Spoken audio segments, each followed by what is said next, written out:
This is the Lone Crater YouTube. We hope this video helps.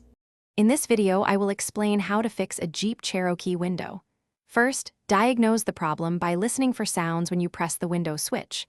A clicking sound might indicate a faulty motor, while no sound suggests an electrical issue.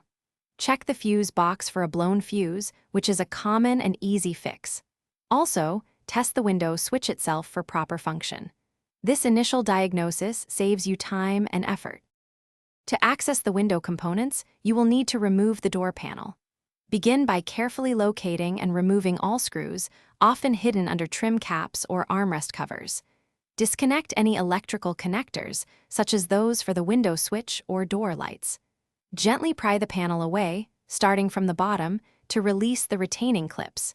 Keep all removed parts organized to simplify reassembly. Once the door panel is off, you can access the window regulator and motor. Carefully unbolt the window glass from the regulator, supporting the glass to prevent it from falling. Then, remove the old regulator and motor assembly, which is typically held by 3 or 4 bolts. Install the new unit, ensuring it aligns correctly with the mounting holes. Tighten all bolts securely for reliable performance. With the new regulator and motor installed, it is time for reassembly. Reconnect all electrical connectors to the door panel and carefully reattach the panel, ensuring all clips snap into place.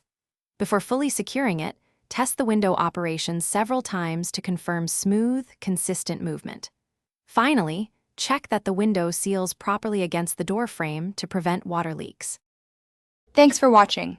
Consider subscribing if we helped you.